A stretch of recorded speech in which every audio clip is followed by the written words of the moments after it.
दोस्तों, एक दिन की बात है। महात्मा बुद्ध अपने शिष्यों के साथ कुटिया में बैठे थे और ज्ञान चर्चा का विषय आरंभ था। शिष्यों के आग्रह पर उन्होंने एक कहानी आरंभ की। समीर नाम का एक जल्लाद मगध राजमहल के पीछे बने कस्बे में रहता था। वह मगध साम्राज्य का प्रमुख जल्लाद था। उसका सारा जीवन दोषियों को फांसी देने में बीत गया। अब वह लगभग 60 वर्ष की आयु का हो गया था। समीर अब राजकीय सेवा से मुक्त हो चुका था और अपना अंतिम जीवन वह अपने घर में व्यतीत करता था। अपने जीवन काल में किए गए सभी घटनाओं को याद करता और उसका पछतावा करता कि मेरे हाथों इतने जीवों की हत्या हुई। यही सोच विचार करते हुए वह नहा धोकर तैयार हुआ। जैसे ही वह खाना खाने के लिए बैठा, दरवाजे पर आवाज आई। समीर बाहर निकलकर देखता है तो एक भिक्षुक उनके द्वार पर खड़े हैं, जो जान पड़ता है काफी दिनों की तपस्या के बाद उठा है और भूख से व्याकुल है। समीर तत्काल अपना वह भोजन जो स्वयं के लिए था वह भिक्षुक को समर्पित कर देता है। भिक्षुक की भूख शांत हो जाती है। भिक्षुक प्रसन्न हो जाते हैं। भोजन के पश्चात भिक्षुक और समीर दोनों बैठे हुए थे। तभी समीर ने अपने जीवन में किए गए कार्यों को भिक्षुक के सामने प्रकट किया। समीर ने बताया वह राजकीय सेवा के दौरान अनेकों कैदियों अथवा अपराधियों को मृत्युदंड दिया है, जिसके कारण मुझे अपने पर अपराध बोध होता है और ग्लानि के भाव में सदैव ग्रस्त रहता हूँ। भिक्षुक बड़े ही शांत चित्त भाव से समीर की बातों को सुन रहे थे और रह रहकर मुस्कुरा रहे थे।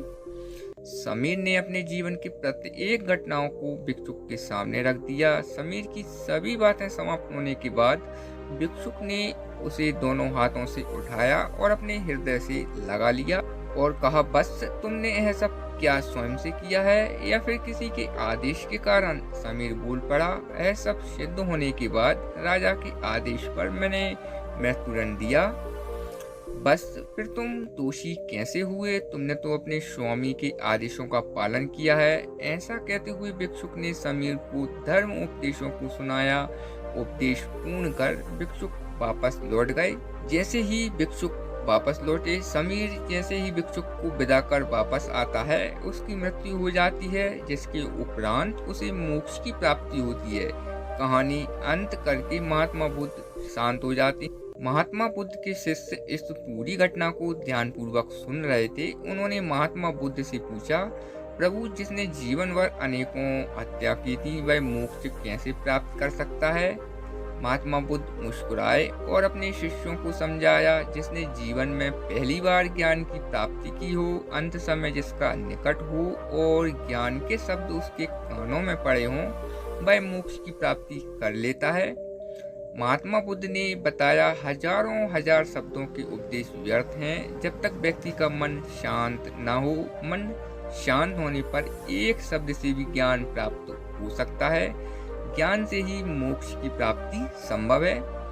तो दोस्तों, आपको यह भगवान बुद्ध की स्टोरी कैसी लगी हमें कमेंट करके जरूर बताएं। अगर आप हमारे चैनल पर नए हैं तो इसे सब्सक्राइब करें, वीडियो को लाइक करें और अपने दोस्तों के साथ इसे शेयर करना ना भूलें। धन्यवाद।